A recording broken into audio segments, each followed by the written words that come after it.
হাজার হাজার মানুষের সামনে, লক্ষ কোটি মানুষের সামনে যে রাসূলকে আল্লাহ সুবহানাহু ওয়া তাআলা মাকাম দান করবেন, সম্মান দান করবেন, একমাত্র ওই রাসূল সাল্লাল্লাহু আলাইহি সাল্লাম ছাড়া ওইখানে সাজদা দেওয়ার কারো ক্ষমতাই থাকবে না। আদম থেকে নিয়ে আলাইহিস সালাতু ওয়াস সালাম, ইব্রাহিম, নূহ, ইসহাক, ইয়াকুব, যত নবী রাসূল এসেছিলেন, কোন নবী রাসূলই যে আল্লাহর সামনে কিয়ামতের ভয়াবহ অবস্থাতে কোনো কথা বলার সাহস পাবে না। ঠিক ওই সময় সমস্ত মানুষ একদম উম্মতে মুহাম্মাদী সহ সেই আদম আলাইহিস সালাম থেকে নিয়ে আজ পর্যন্ত কিয়ামত পর্যন্ত যত মানুষ আছে সবাই যখন বিচার শুরু করার জন্য প্রত্যেকটা নবীর কাছে গিয়ে বলবেন, আদম আলাইহিস সালাম আপনি আল্লাহর কাছে সুপারিশ করুন, আপনি হচ্ছেন পৃথিবীর সর্বপ্রথম মানব নবী। আদম আলাইহিস সালাম বলবেন, আমি তো ভুল করেছি, আমি আল্লাহর কাছে সুপারিশ করতে পারবো না, তোমরা চলে যাও নূহের কাছে। নূহ আলাইহিস সালামের কাছে সমস্ত মানুষ চলে আসবে, তিনি একই কথা বলবেন। তিনি বলবেন চলে যাও ইব্রাহিমের কাছে, ইব্রাহিম আলাইহিস সালামের কাছে আসার পরেও তিনি একই কথা বলবেন।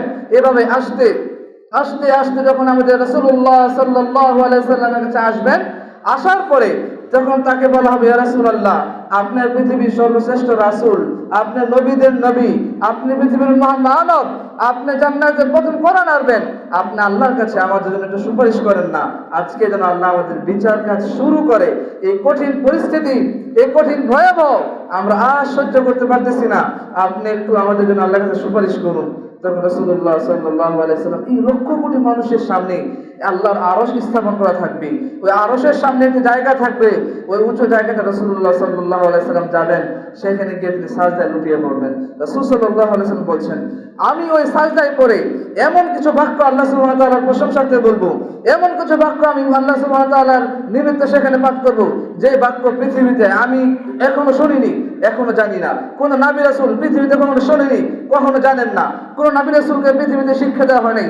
এমন সুন্দর সুন্দর কিছু বাক্য আমি সেই সাজদায় লুটিয়ে পড়ে পাঠ করতে থাকবো। এক পর্যায়ে আল্লাহ সুবহানাহু ওয়া তাআলা আমাকে বলবেন, ইরফা রাসাক ইয়া মুহাম্মদ, হে মুহাম্মদ তুমি তোমার মাথা উঠাও, হে মুহাম্মদ তুমি তোমার মাথা উঠাও, তুমি তোমার মাথা উঠিয়ে বলো তুমি কি চাও। রাসূলুল্লাহ সাল্লাল্লাহু আলাইহি সাল্লাম বলছেন, ঠিক ওই সময় মাথা উঠাবো, মাথা উঠে আমি বলবো, উম্মতি উম্মতি উম্মতি, হে আল্লাহ সুবহানাহু ওয়া তাআলা আমার উম্মতকে আপনি সহায়, আমার উম্মতের প্রতি আপনি দয়া করুন, আমার উম্মতের প্রতি আপনি রহম করুন, আমার উম্মতের প্রতি আপনি দয়া করুন। সুবহানাল্লাহ, যে রাসূল সাল্লাল্লাহু আলাইহি সাল্লামকে লক্ষ কোটি পৃথিবীর সমস্ত মানুষের সামনে আল্লাহ সুবহানাহু ওয়া তাআলা সম্মান দান করবেন, মর্যাদা দান করবেন, সে রাসূলের উম্মত হতে পেরে আমরা যারা ধন্য হয়েছি, তাই সকলে সে রাসূলুল্লাহ সাল্লাল্লাহু আলাইহি সাল্লামের প্রতি দরুদ পাঠ করে সংক্ষিপ্ত আকার সকলে বলি সাল্লাল্লাহু আলাইহি ওয়াসাল্লাম।